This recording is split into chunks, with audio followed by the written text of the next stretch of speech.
Hey, shalom, shalom from your Dutch Uncle John, here to tell you what it is about Joseph Part 3. Now, Joseph Part 2, remember, we didn't talk about Joseph very much. It was the Tamar-Judah story. Okay, but before we go into Joseph Part 3, we have a little dirty laundry to air from Joseph Part 2. When I showed you the name, remember there were 5 times where Yaakov had an extra vav in his name, and there was 5 times when Elijah was missing a vav. And we showed this picture here, and I had misspelled Elijah, Eliyahu. It's Aleph Lamed Yud Hey Vav. Okay, and I had, doesn't matter what I had. This is the correct slide. So sorry about that, and points to the guy from Bulgaria who caught it. Okay, let's go on and do a little bit of review. Remember Joseph,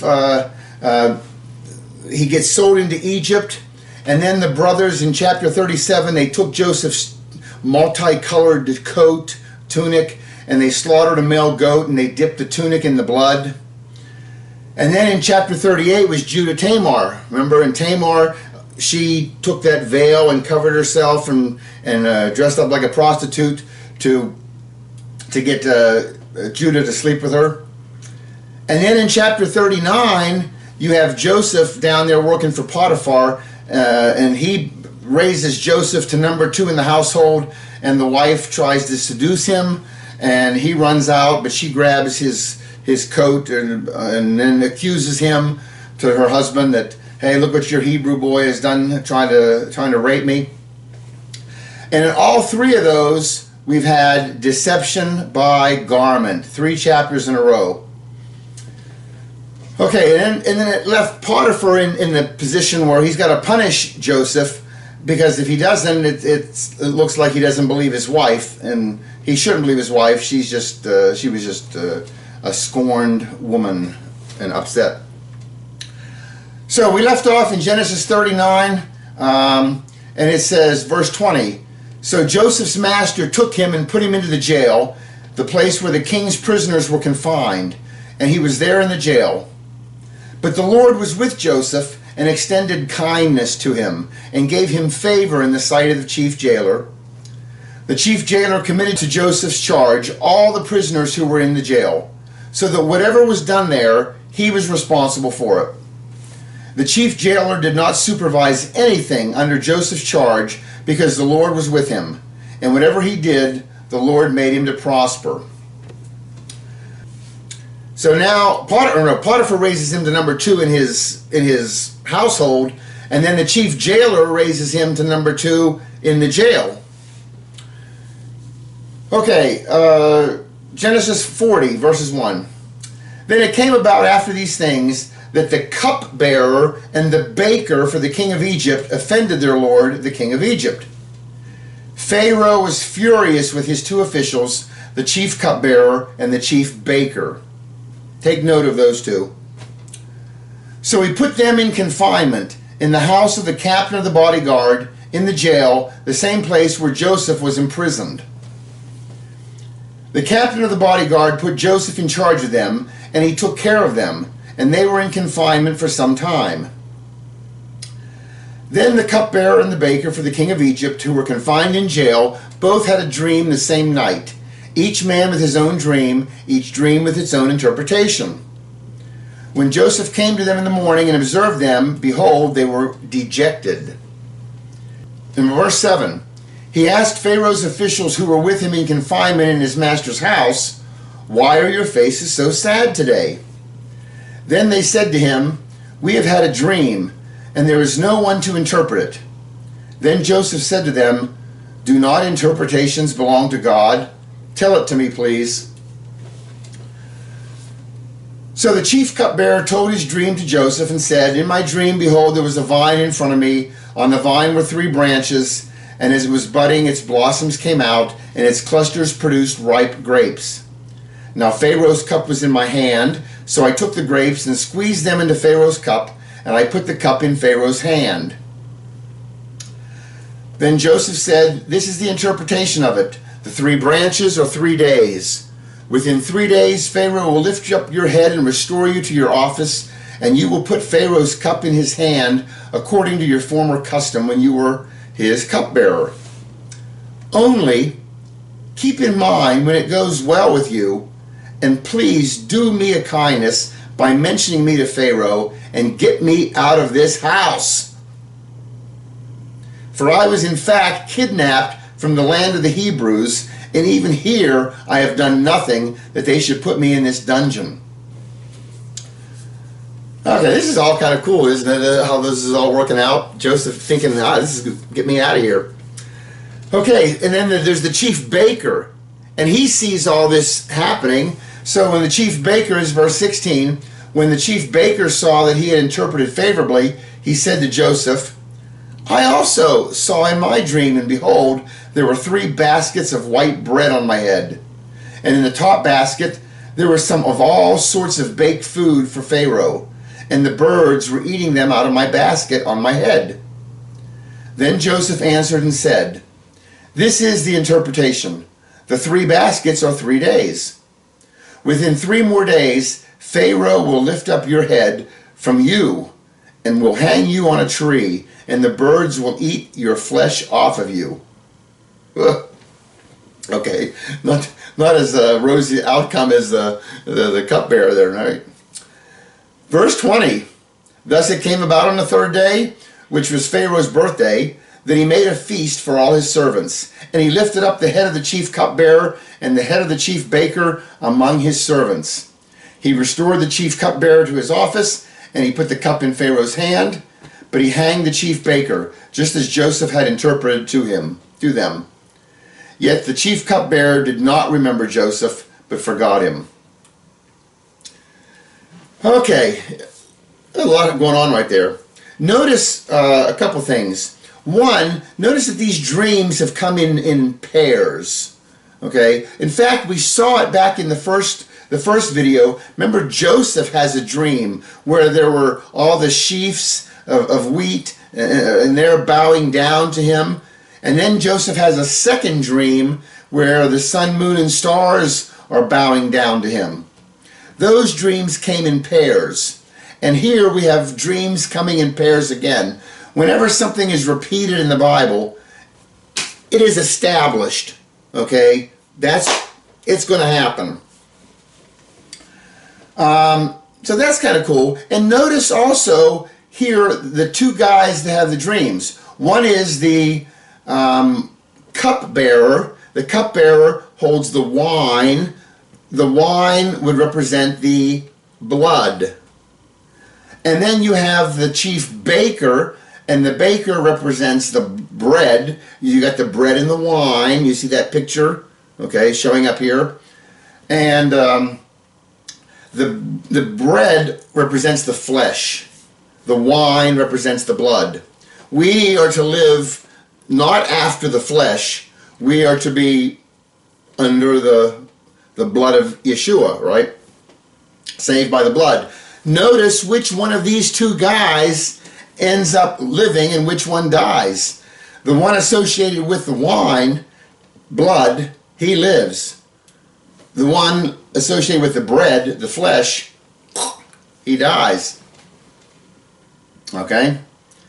I think that's a nice picture there, don't you think? Okay. Okay, verse 41. Now it happened at the end of 2 full years that Pharaoh had a dream, and behold, he was standing by the Nile. And lo, from the Nile there came up 7 cows, sleek and fat, and they grazed in the marsh grass. Then behold, 7 other cows came up after them from the Nile, ugly and gaunt, and they stood by the other cows on the bank of the Nile.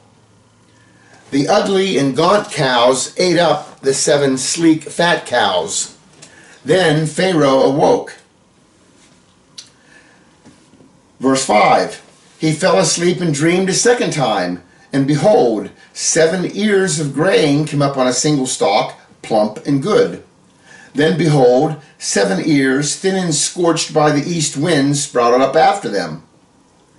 The thin ears swallowed up the 7 plump and full ears. Then Pharaoh awoke, and behold, it was a dream.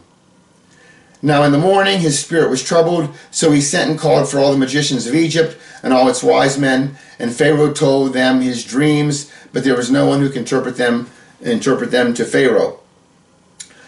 Okay, again, Pharaoh now has two dreams, where you have the 7 cows, sleek cows coming up and devouring the 7 plump cows. You have 7 sleek ears of corn or grain coming up and devouring 7 plump ears of grain. Again, the dreams are coming in pairs. So whatever the interpretation of the dream is, it is established. And it was interesting, in verse 6 it says that those thin ears, they were scorched by the east wind. The east wind, whenever things coming from the east, it's always is bad, scorching, destroying. Okay, when Jonah is sitting outside the Nineveh, and there's a plant grows up, it's an east wind that comes and destroys that plant. When Yeshua returns, it's like lightning coming from the east to the west. Jesus is going to return and destroy his enemies. Okay, coming from the east bodes destruction. Okay, interesting little tidbit there. I'm not going to charge you for that one. Okay, Genesis 41. Then the chief cupbearer spoke to Pharaoh, saying, I would make mention today of my own offenses. Pharaoh was furious with his servants, and he put me in confinement in the house of the captain of the bodyguard, both me and the chief baker. And we had a dream on the same night, he and I, and each of us dreamed according to the interpretation of his own dream. Now there was a Hebrew youth there with us, a servant of the captain of the bodyguard, and we related these dreams to him, and he interpreted our dreams for us. To each one he interpreted according to his own dream. And just as he interpreted for us, so it happened. He restored me in my office, but he hanged him. So then Pharaoh sent and called for Joseph, and they hurriedly brought him out of the dungeon. And when he had shaved himself and changed his clothes, he came to Pharaoh. And Pharaoh says to Joseph, I have had a dream, but no one can interpret it. And I have heard it said about you that when you hear a dream, you can interpret it. Joseph then answered Pharaoh, saying, It is not me. God will give Pharaoh a favorable answer. So Pharaoh spoke to Joseph, and he says, in my dream, okay, well, I don't want to yada yada yada, because I don't want to yada yada yada scripture, but I also don't want to read the whole dream again. But he relays the entire dream to him, okay, or 2 dreams. And again, I'm pointing out that there were 2 of them, okay? Whatever this is going to be, it's established. Okay, so Joseph now is going to interpret them. In verse 25, he says to Pharaoh, Pharaoh's dreams are one and the same. God has told Pharaoh what he is about to do. The 7 good cows are 7 years, and the 7 good ears of grain are 7 years. The dreams are one and the same. The 7 lean and ugly cows that came up after them are 7 years, and the 7 thin ears scorched by the east wind will be 7 years of famine.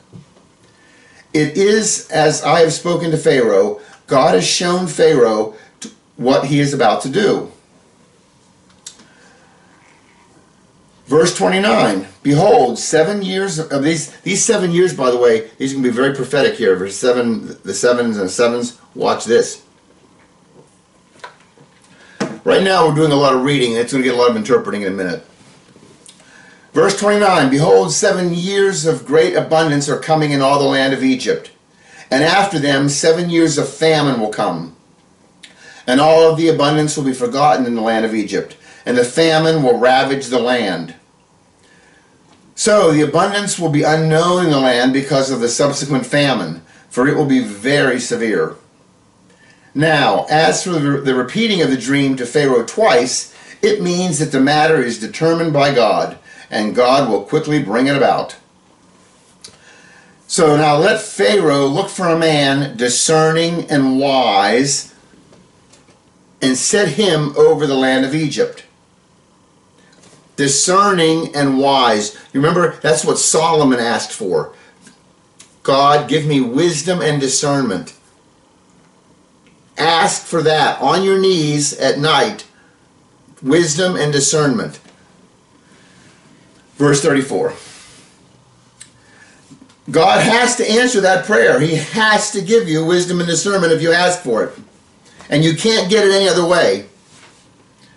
Verse 34. Let Pharaoh take action to appoint overseers in charge of the land, and let him exact a fifth of the produce of the land in Egypt during the 7 years of abundance.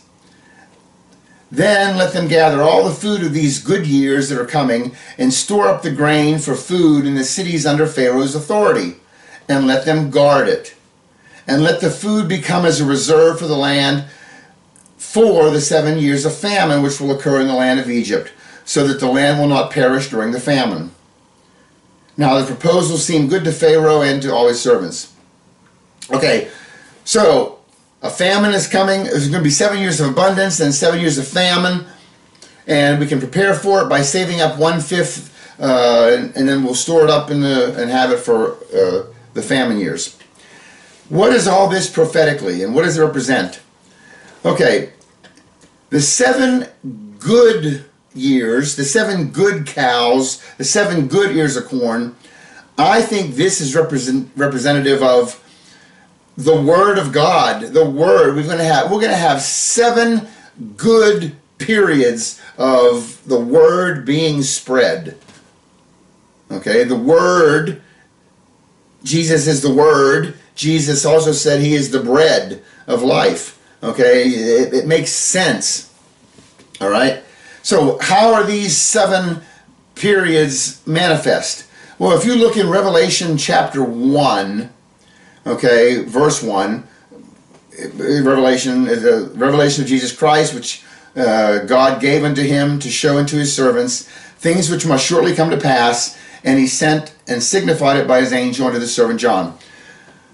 Okay, if you've seen my Revelation 1, 2, and 3 video, that would explain a lot here. Please look at that if you have the time. And they're long, but they are deep and good. By the way, the word revelation in Greek is apocalypsis. In Hebrew, it's hitgalut. But in the Greek, apocalypsis, you can put in they have gematria values. They don't call them gematria, they call them isosophy. But you can put in the values in the Greek. The word apocalypsis adds up to 1512, which is no surprise, 7 times 216. There's your 7 that God weaves into everything, right? And even more clever is that this 216 is 6 times 6 times 6, a number of the name of the Antichrist, which a prominent character in Revelation. Okay, now in chapter 2 and 3 of Revelation, it talks about these 7 letters that Jesus is writing, and he's writing them to the 7 churches. Ephesus, Smyrna, Pergamum, Thyatira, Sardis, Philadelphia, Laodicea. Those were 7 churches that were in existence all at the same time back then. They are also prophetically representative of the future of Christianity for the next 2,000 years from the time John's writing this. Okay, Ephesus covered the apostolic period up to about 100 AD. Then Smyrna, myrrh is embalming spice. Myrrh represents persecution, and Smyrna church represents the persecuted church. When Rome was throwing Christians to the lions, and the Christians were hiding out in catacombs. Okay, and that went on for about a 200-year period. And then you had Pergamum, which was when Constantine became a Christian, and then Thyatira was when the Catholic Church carried the banner of Christianity for the next 800 years. And Sardis represented the Protestant Reformation. Philadelphia was the church of brotherly love, the true church. Laodicea is the end-time church. But these 7 churches are representing, some better than others, Christianity for the last 2,000 years. And they were that's where there's the opportunity we had for the last 2,000 years to be storing up the bread. And where's the bread coming from? It's coming from the churches. Okay? Then we're going to have 7 years of famine. And as you know, Yeshua, he came, he planted a seed, he went back to heaven, he's going to come back to harvest, he's going to come back for his bride. This is the rapture. He's going to take his bride away, and when he does, there's going to be a 7-year period of tribulation. The last 3.5 years, the Great Tribulation, okay? Jeremiah 37 talks about it. He calls it the time of Jacob's trouble. Alas, for the day is great, there is none like it, and it is the time of Jacob's trouble, but he will be saved from it. Daniel 9 talks about it. Remember the 70 weeks, okay, until all these things are going to have to take place. But he will make, 9:27, he will make a firm covenant with many for 1 week. That's 1 week of years, 7 years, okay? And when Antichrist is ruling and reigning, or trying to, over the world, there will be a famine of the Bible. Antichrist he does not want to share and will not share glory. He wants it all. So he's not going to allow Christianity, okay? So there's the famine. So the 2,000 years is representing the good, and then the 7-year tribulation is the famine. It's a nice picture here, hidden in the Jacob, or the Joseph story. Okay, Genesis 41:38. Then Pharaoh said to his servants, "Where can we find a man like this in whom there is a divine spirit?" So Pharaoh says to Joseph, "Since God has informed you of all this, there is no one so discerning and wise as you are. And you shall be over my house, and according to your command, all my people shall do homage. Only in the throne I will be greater than you." Pharaoh said to Joseph, "See, I have set you over all the land of Egypt." Wow, this is kind of interesting. Joseph, remember, at the end of chapter 1, the first video, he ends up in a pit. And then at the end of the second video, he's out of the pit and he's in a jail. Okay? And now, here in the third video, he's risen to number 2 in all of Egypt. Egypt, by the way, represents the world. You always have Israel, and then you have the world. God's chosen, and the Gentiles, right? So, this picture of Joseph, a Jewish boy who goes to check on his brothers. You have Jesus, who God sends to come down and check on his brothers. The brothers are jealous of him. They reject him. They leave him for dead in a pit. Both Joseph, Jesus, they have him crucified. They don't crucify him, but they have him crucified by the Romans. Okay, do you see how they're going down, down, down? Jesus, Yeshua's death. Joseph is in a pit. He's in a jail. But Jesus resurrects. Jesus goes and sits at the right hand of God. Jesus becomes number 2 right after the Father. And Joseph, he's down in the pit of the jail. You see the allegory, the parallel? And Joseph's going to rise to number 2 in all the world. Egypt, the one that represents the world. So Pharaoh, now verse 42. Then Pharaoh took off his signet ring from his hand and put it on Joseph's hand, and clothed him in garments of fine linen, and put the gold necklace around his neck. He had him ride in the second chariot, and they proclaimed before him, "Bow the knee." And he set him over all the land of Egypt. Moreover, Pharaoh said to Joseph, "Though I am Pharaoh, yet without your permission, no one shall raise his hand or foot in all the land of Egypt." So he is made number 2 in the land.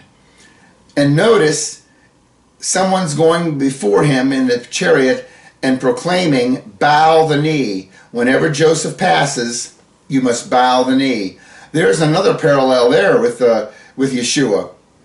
What does Philippians 2:9 and 11 say? Starting with 9. "For this reason also God highly exalted him," Yeshua, and bestowed on him, Yeshua, the name which is above every name. So that at the name of Yeshua, every knee will bow, of those who are in heaven and on earth and under the earth. And that every tongue will confess that Jesus Christ is Lord, to the glory of God the Father. You see, there's the same picture. Joseph, everyone had to bow. With Jesus, everyone's knee will bow. Okay, Genesis 41:45. Then Pharaoh named Joseph Zaphenath-Paneah, and he gave him Asenath, the daughter of Potipherah, priest of On, as his wife. And Joseph went forth over the land of Egypt. You know, we've talked about these other characters who are types of Jesus, okay? Adam, the Son of God. I don't want to rehash them every time, but Adam was definitely a Jesus type. Yitzhak, Isaac, take your son, your only son, whom you love, Isaac, and go sacrifice him on a mount, I tell you. Okay, there's a Jesus type. Moses, we did a 5-part video on the parallels, the prophet most like Moses. Okay, Boaz, the kinsman redeemer in the Ruth story. And now Joseph. These are all Messiah types. These are all Jesus types. And you'll notice one of the things about them is each one of them married a Gentile bride. Here, Pharaoh gave him Asenath, the daughter of Potipherah, priest of On. That's a foreigner. He's not a Jew, right? Adam marries Eve. Eve is a Gentile. Remember, there's no Jews until Judah shows up. Yitzhak marries Rebekah. They go on. He says, do not get a Canaanite. Go find a bride over here. Okay? Moses married Jethro's daughter. And he was a priest of Midian. Zipporah was her name. Boaz married Ruth, the Moabite. And Yeshua, he's going to marry a Gentile bride. His Gentile bride being the church. Got it? Okay, Genesis 41:46. Now Joseph was 30 years old when he stood before Pharaoh, king of Egypt, and Joseph went out from the presence of Pharaoh, and he went through all the land of Egypt. During the 7 years of plenty, the land brought forth abundantly, so he gathered all the food of these 7 years which occurred in the land of Egypt, and placed the food in the cities, and he placed in every city the food from the fields around it. Joseph stored up grain in great abundance, like the sand of the sea, until he stopped measuring it, for it was beyond measure. Now watch this. Verse 50. Now before the year of famine came, 2 sons were born to Joseph, whom Asenath, the daughter of Potipherah, priest of On, bore to him. Okay, what have we here? Let me just point out a couple things.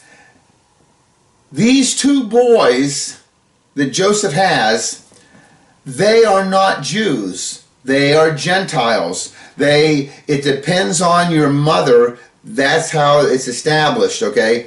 So, because the mother was Asenath, daughter of Potipherah, priest of On, Egyptian, the 2 boys are going to be Egyptian. Just keep that in mind. And look what we have here. A Joseph, who is a Jesus type. He takes the Gentile bride before the 7-year famine. What's the parallel? When is the rapture? When is Jesus going to take his church? Some people say it's before the tribulation. Some people it's mid-trib. Some people it's at the end of the tribulation period. You understand? If this is an allegory, if this is a type picture, this shows Joseph took his bride, Jesus will take his bride, the church, before the 7-year famine, before the 7-year tribulation. Make sense? It's a nice picture for a pre-trib, okay?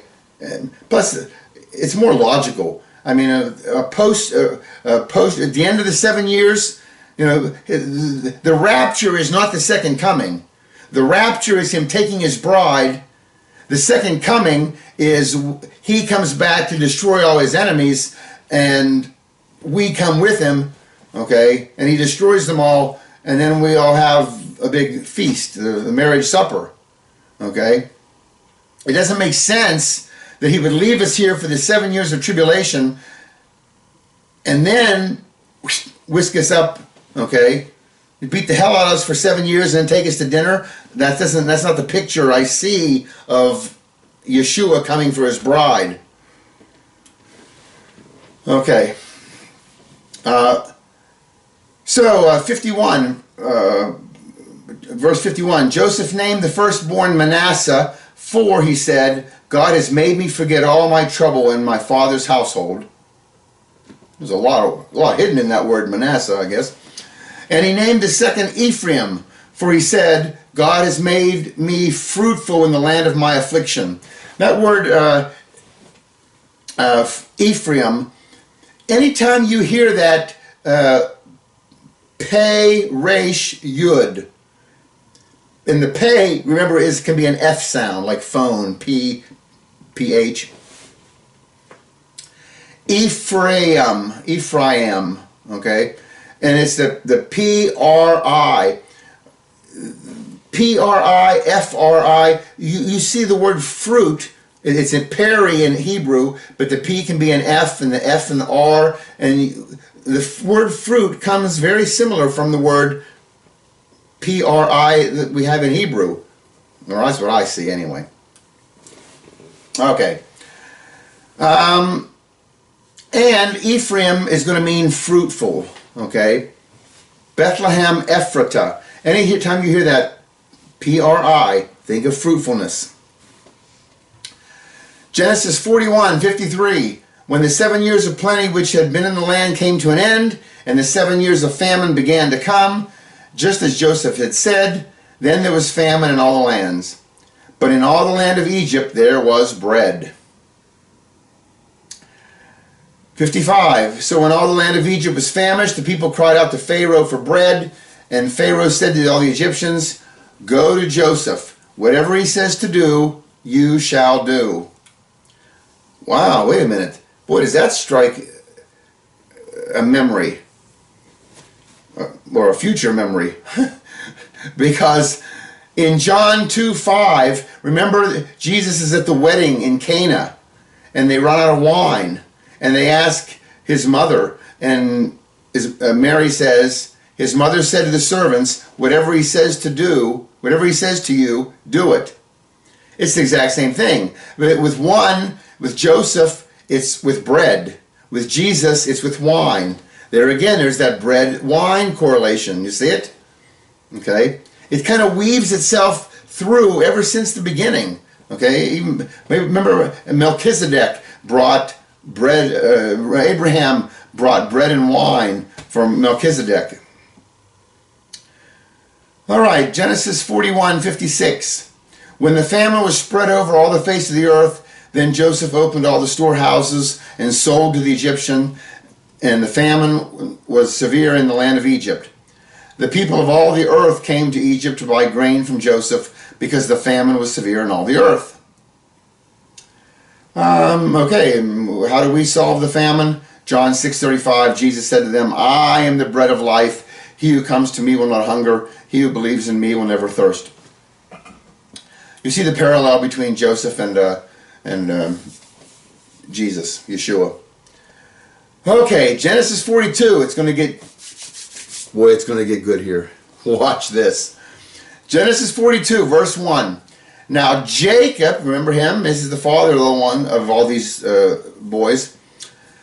Jacob saw that there was grain in Egypt, and Jacob said to his sons, why are you staring at one another? He said, behold, I have heard that there is grain in Egypt. So go down there and buy some for us from that place so that we may live and not die. The 10 brothers, verse 3, and wait a minute. Go back one verse. What did that verse say? Now Jacob saw that there was grain in Egypt, and Jacob said to his sons, why are you staring at one another? My goodness, you don't understand how prophetic that verse is? We just read right past that and not think twice about it. Unbelievable verse right there. You got Jacob, you have all his sons. And remember, Jacob gets his name changed to Israel. Jacob is Israel. These are the sons of Israel all around him. Okay? And they got a problem. They need bread. And what are the boys doing? They're looking at each other. Well, what do you think? Well, you have an idea? We need bread. How are we going to do this? What do you got an? Do you understand what's happening? They are looking for the solution amongst themselves, when the solution actually lies with the brother that they betrayed and is far, far away. Does that ring a bell? Because you have Yeshua, you have a promised Messiah coming, and the Jews are waiting and looking and anticipating their Messiah.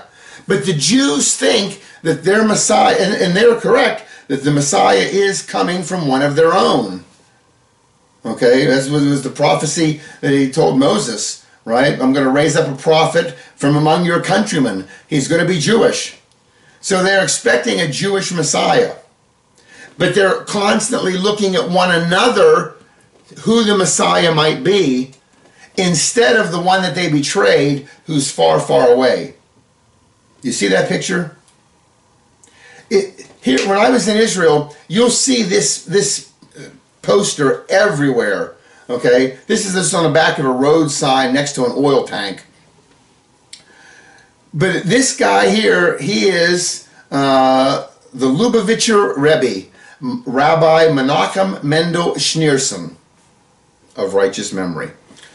Okay, this rabbi, born in 1901, died in 1994. This rabbi, they believe, is the Messiah. Who's they? There are a group of Jews. The Jews break into different groups, just like Christians do. You have like your Baptists and your Presbyterian, your Methodists and Lutherans. The Jews have Reformed, and they have Conservative, and they have Hasidic, and they have Messianic, not many, but it's growing. They have, you understand, there's all different types of Judaism, okay? And there's one group, the Lubavitchers, who they believe that this guy was the Messiah, is the Messiah. Even though he died nearly 30 years ago, or 25 years ago, it doesn't matter, okay? And if you ask, well, but he's dead. No, he rose again spiritually. Okay, you understand? But you'll go into airports and they'll have booths where they try to sign you up into their theological doctrine, okay? But it's funny because he's a Jew of modern descent, and notice, why are you looking at one another? They are looking to fellow Jews. In fact, you go around Jerusalem, depending on the neighborhood you're in, if this neighborhood has a rabbi and he's very old and he's 95 and he has a beard down to here and he's a very righteous man, they think, hey, for your consideration, we think this guy might be the Mashiach, the Messiah. And you go over to this neighborhood, and they have their synagogue, and they have their old rabbi, and they think maybe this guy is the Messiah. Okay, the Lubavitchers, they believe it, even though he's dead. Okay, but it's like this verse 42:1. Why are you looking at one another? Okay, it's a very prophetic verse, and we just kind of zip right over it all the time. All right. Okay, 42:3. Then 10 brothers of Joseph went down to buy grain from Egypt. But Jacob did not send Joseph's brother Benjamin with his brothers, for he said, I am afraid that harm may befall him. So the sons of Israel came to buy grain. Among those who were coming for the famine was in the land of Canaan also. Verse 6, Now Joseph was the ruler over the land. He was the one who sold to all the people of the land. Joseph's brothers came and bowed down to him with their faces to the ground. When Joseph saw his brothers, he recognized them. But he disguised himself to them and spoke to them harshly. And he said to them, "Where have you come from?" And they said, "From the land of Canaan to buy food." And in verse 42:8 it says, "But Joseph recognized his brothers, although they did not recognize him." Why didn't they recognize Joseph? Granted, it's been 20 years since they've seen him, but the other answer, we've already covered it 3 chapters in a row. Chapters 37, 38, 39. The answer, deception by garment. In fact, today, why don't the Jews recognize Yeshua, Jesus, as their Messiah?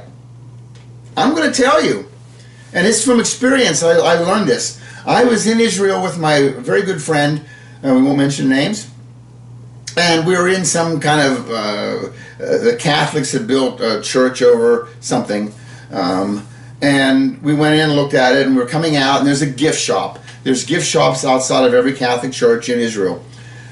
And in this gift shop, they had the rosaries and the Marys, but outside the gift shop, they had this giant picture of Jesus, okay? And you couldn't miss it. And I said to my friend, and I saw him looking at this big picture, and I said, "Who is that?" My friend said, "That's Jesus." I said, "No. I want you to realize that is not who I, John, Uncle John, John Costick, John E. Costick, that is not who I worship." It took not minutes, it took days. I think he's still registering this. Because the only picture of Jesus that is seen in Israel by the Jews, they see this guy who's got this big pumping heart here, and he's wearing scarlet, and he's got a big dome around his head, okay? This is who the Jews think is Jesus. And let me tell you, Yeshua is a strong Jewish man. He would never be caught wearing these clothes. I explained to my friend, my Yeshua that I worship, he is a strong Jewish man. He wears a prayer shawl. He wears talit. He wears tzitzit. You understand? He follows what God instructed.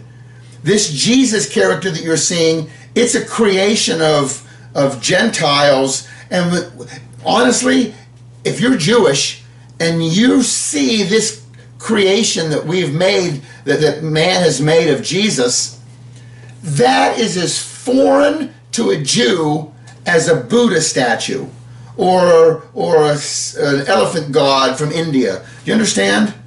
They're all just as crazy and foreign to a Jew. A Jew's looking for his Messiah. His Messiah is going to be Jewish. He's not going to be wearing some crazy outfits. Okay?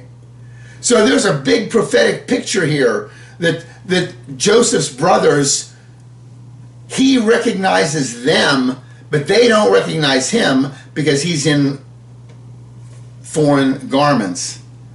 And today, the Jews don't recognize Yeshua, and one of the big reasons, the biggest reason, God blinded them to it, but one of the things that contribute to that is that we've dressed him in foreign, in deception by garment, okay?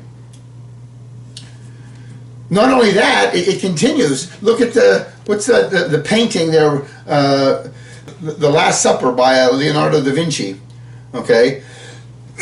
I'm sure you've all seen this picture. This is the night, the Last Supper. This is the Passover, right? The Passover Seder. This is the dinner that you have the night before Passover, right? This is when Jesus said those most famous words, "Everyone who wants to get in the picture, get on this side of the table."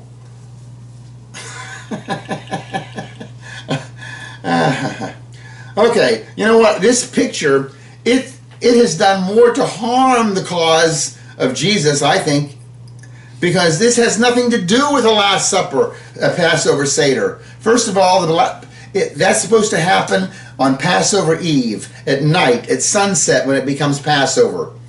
When you look at this painting, look out the window, this is like the last lunch. It's also, Passover begins the Feast of Unleavened Bread. Unleavened bread is made with no yeast. On this table, you got big puffy loaves of bread. Not only can you not eat them, they can't even be in the house. No Jew would be wearing these colors. Jews are going to be wearing a white prayer shawl or with maybe a stripe on it. Okay? This is some fanciful, crazy outfits. Okay? Renaissance. Also, in a Passover Seder, they'd be sitting on the floor. On this one, also, besides being at a table, you have light-haired people. These are the Semitic people. The Jews are going to have dark hair. Okay? None of these look Jewish. Except for one. There's one guy they put here. He's clutching the money bag. Okay? Judas. Over here. Okay? Anyway, I don't like this. I call this the Da Vinci Con, because really, there's nothing Jewish about it. There's nothing Jesus about it. It's horrible. So what would a Passover Seder look like? I think more like this, where they're sitting around on the floor, breaking the bread. Okay. It also wouldn't surprise me if they brought their wives and their kids, and because that's the true feeling, the true meaning, that of a Passover Seder, that we're all going to get together and break bread, and that'd be more in line with what it should be. Genesis 42, verse 9. Joseph remembered the dreams which he had about them, and he said, remember the dreams he had about their brothers, right? That they would be bowing down to him. You are spies. You have come to look at the undefended part of our land. And they said to him, No, my lord, but your servants have come to buy food. But they said, Your servants are 12 brothers in all, the sons of one man in the land of Canaan. And behold, the youngest is with our father today, and one is no longer alive. Wow! Do you understand what's happening here? They're admitting to the guy the truth. I mean, Joseph's playing with them. You're spies, right? Just to get them. They deserve gotten. And they're, no, we are 12 brothers in all. Our father lives in Canaan. He still has a youngest son. He's back home. Truth. Tell him the truth. And one is no longer alive. That's interesting, that they acknowledge that there was another one. They're acknowledging that Joseph exists. And there's a parallel to that as well. Because Jews, although they don't believe Yeshua, or as they call him, Jesus, because that's the only name they hear of him, they don't acknowledge that Jesus is their Messiah. They do acknowledge he is one of theirs. In fact, I find a lot of Jews, they don't know anything about Jesus, because they're not even supposed to mention his name, but a more secular Jew would say something to the effect of, oh yeah, Jesus, yeah, he was one of ours who made it big. It's kind of a joke, and they can slough it off. They know nothing else about him, okay, for the most Jews, okay. All right, but it's a prophetic picture that they do acknowledge him, even though he's no longer alive.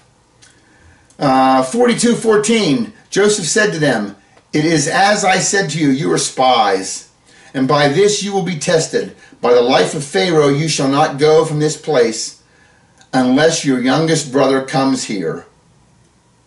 Send one of you that you may get your brother while you remain confined, that your words may be tested, whether there is truth in you. But if not, by the life of Pharaoh, surely you are spies. So he put them all together in prison for 3 days. Remember Joseph, that youngest brother, Benjamin, and Joseph, they share the same mom, Rachel. Rachel died giving birth to Benjamin. And Rachel was Jacob's favorite wife.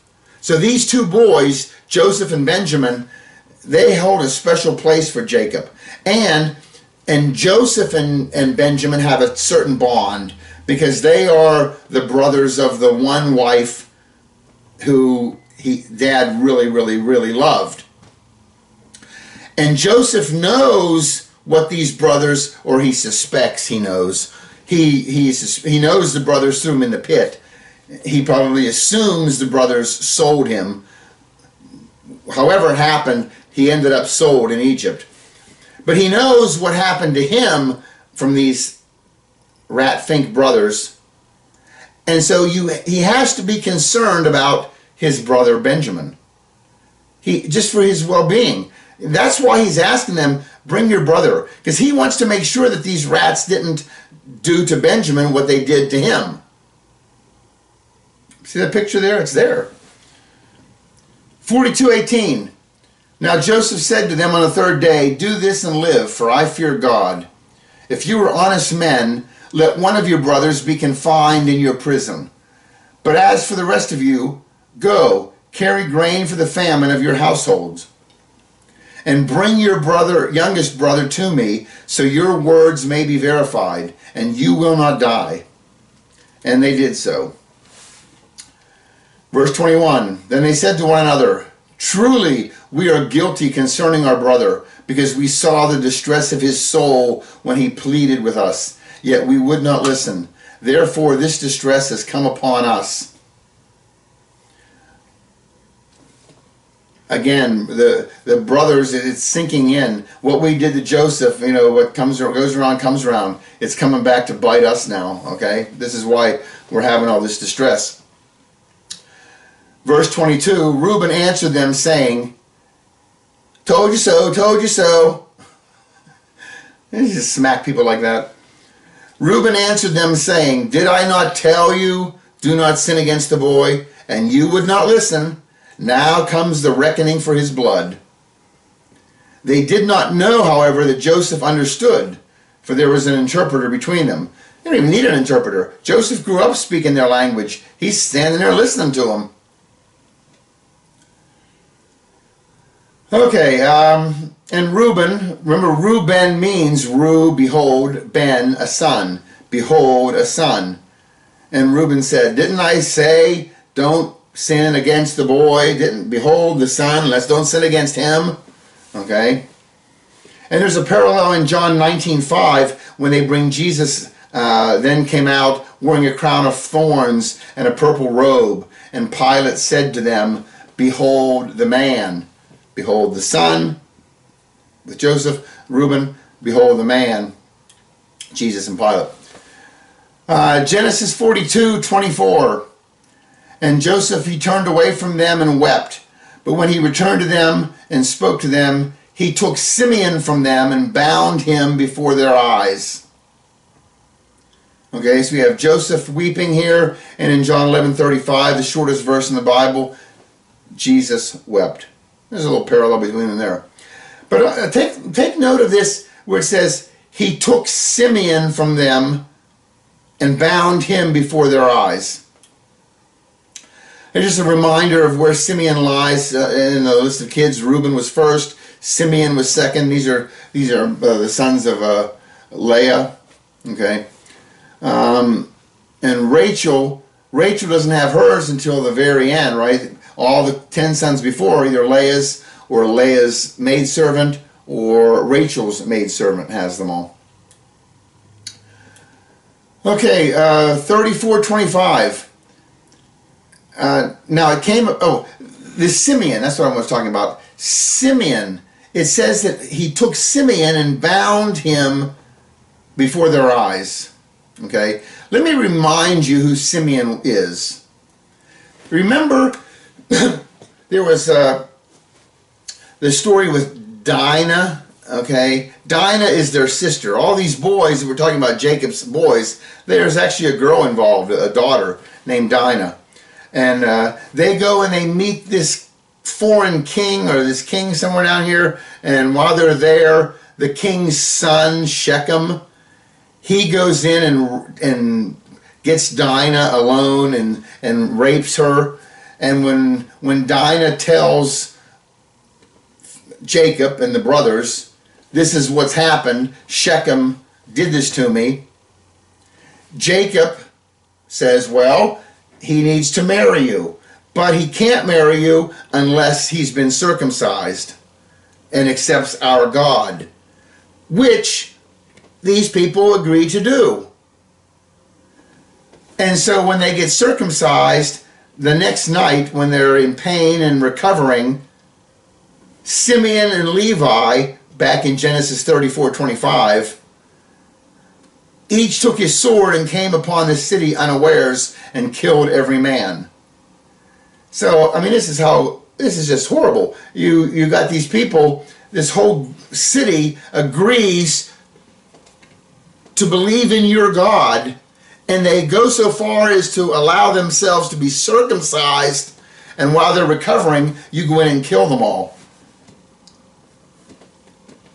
That's the mentality of Simeon, okay, just so you know.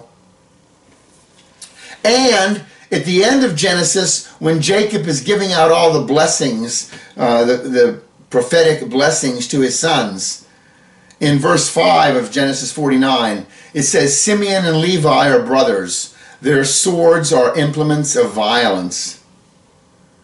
Okay? And there's some more you can read on your own. But Simeon is a bad guy. What did he do? He lamed an ox. What do you call it when you cut behind their foot? Okay. Hamstrung an ox. Okay. So it's interesting. It says that he's going to keep and bind up Simeon and let the others go back, and they have to bring Benjamin. Got it? Why Simeon? Well, I want you to look at this verse. This is unbelievably famous verse, Devarim 6:4, Deuteronomy 6:4. This is called the Shema in Hebrew.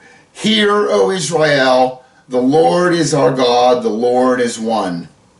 This verse, a Jew recites it when they wake up in the morning. A Jew recites it when they go to bed at night. God says to take this verse, write it on your heart, write it on your doorpost, put it on your head and your arm when you go in the gate, when you go out the gate, teach it to your kids.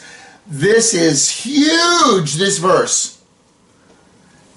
And it says, Hear, Shema, Israel, Yahweh, Eloheinu, Yahweh, Echad.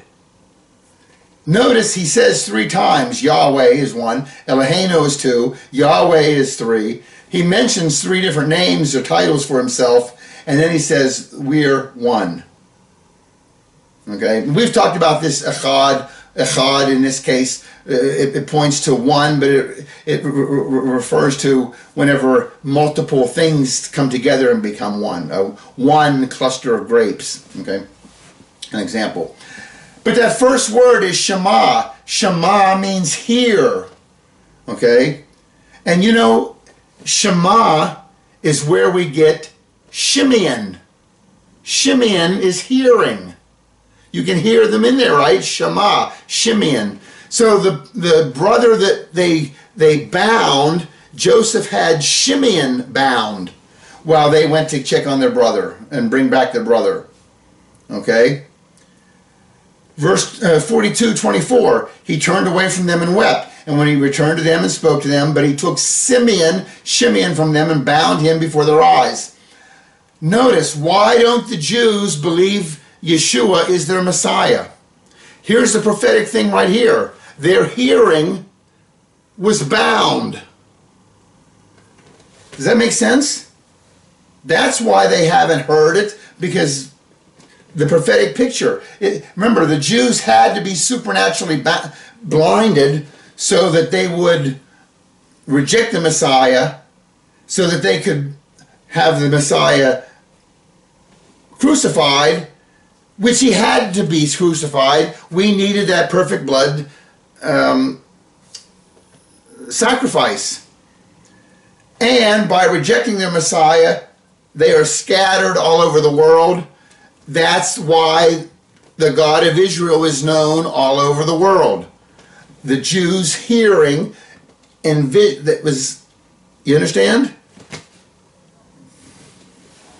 And he says in the end, he's going to remove those scales from their eyes, and the Jews are going to recognize their Messiah. How can they not? You see, he's in every verse, he's in every word. He's probably in the spaces between the letters. Okay? In Romans 11:25, it reinforces this in the New Testament, in the Brit Hadashah. He says, "For I do not want you, brethren, to be uninformed of this mystery, so that you will not be wise in your own estimation, that a partial hardening has happened to Israel, until the fullness of the Gentiles has come in." He's letting you know part of this mystery, that the Jews have had their blinders put on. They've had their hearing hardened. Why? Because it forces them to be scattered. It causes the God of Israel to be known. We accept it, we Gentiles, okay? And their hardening has happened until the fullness of the Gentiles has come in. There's going to be a point where, okay, this is the final Gentile to accept. Then the Jews will see. Okay? 42:25. Then Joseph gave orders to fill their bags with grain, and to restore every man's money in his sack, and to give them provisions for the journey, and thus it was done for them. So they loaded their donkeys with their grain, and they departed from there. As one of them opened his sack to give his donkey fodder at the lodging place, he saw his money, and behold, it was in the mouth of his sack. When he said to his brothers, "My money has been returned, and behold, it's even in my sack," and their hearts sank, and they turned trembling to one another, saying, "What is this that God has done to us?" Notice this is happening at a lodging place, okay? That's where they realize, oh my goodness, he's zinging us. Something's going on here, right? By the way, that in Luke 2:7 says, "And she gave birth to her firstborn son, and she wrapped him in clothes and laid him in a manger because there was no room in the inn." This is at an inn where the first example of betrayal to Jesus. You could. This is a good trick question to ask somebody. You know, when was the first time that Jesus was betrayed? Before he was born, at the inn. There's no room. Sorry. Okay, right from before birth. I mean, betrayed isn't the word. What's the word? Whatever the word is. Okay, verse 42:29. Rejected. How about rejected? I like that. Genesis 42:29.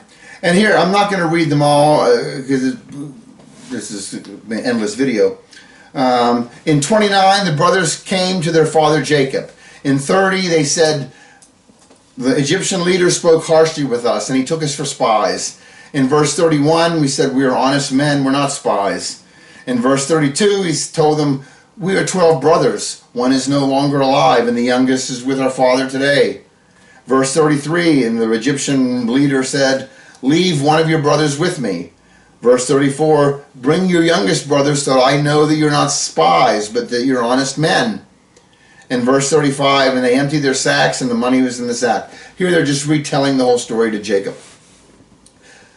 And their father Jacob said to them, "You have bereaved me of my children. Joseph is no more, and Shimeon is no more, and you would take Benjamin. All these things are against me."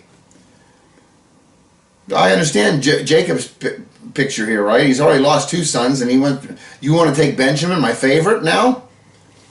And then Reuben, listen to this, verse 37, "Then Reuben spoke to his father, saying, 'You may put my 2 sons to death if I do not bring him back to you. Put him in my care, and I will return him to you.'" Gee, what an idea. Dad, I will take Benjamin down there and I will bring him back. But if I don't bring him back, you can kill 2 of my sons, 2 of your grandchildren. Like this is any kind of compensation. How ridiculous. You understand? Ah! You know, and this, you see this again. We were talking about Genesis 49, the whole, when Jacob is given all the prophetic prophecies there of his sons. When he talks about Reuben, Jacob summoned all his sons. We said earlier he was talking about Simeon and Levi. Here's what he had to say about Reuben.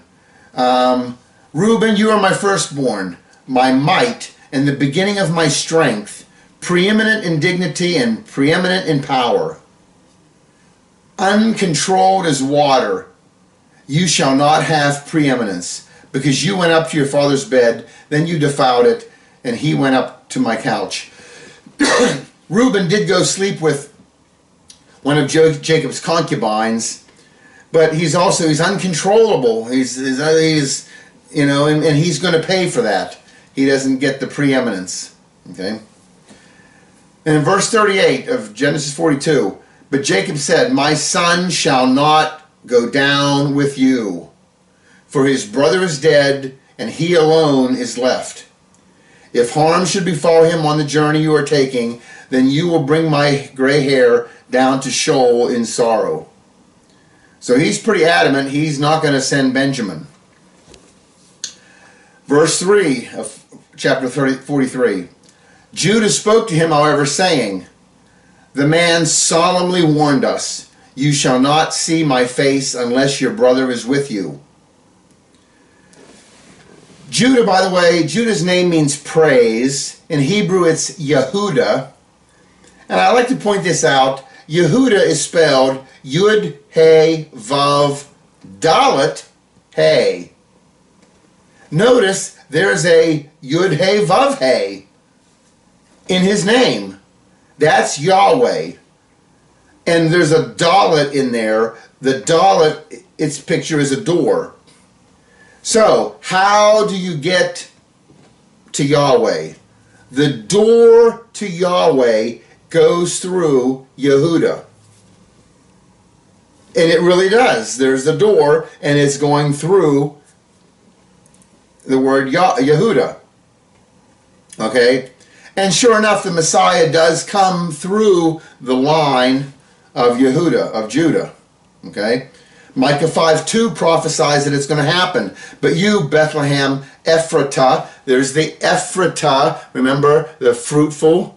But you, house of bread, Beit Lechem, but you, house of bread, fruitful, through you are, though you are small among the clans of Yehuda, Judah, out of you will come for me one who will be ruler over Israel, whose origins are from old, from ancient times.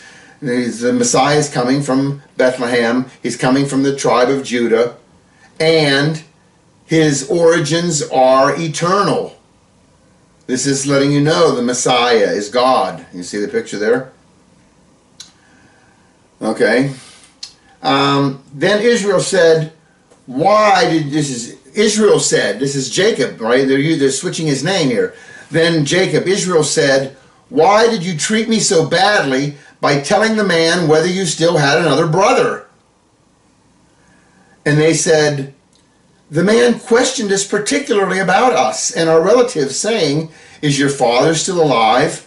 Have you another brother? So we answered his questions. Could we possibly know that he would say, bring your brother down? This reminds me of John 4:39 in the Brit Hadashah. Remember, Jesus is at the well with a Samaritan woman, and he knows that she's had 5 husbands, and he knows things about her.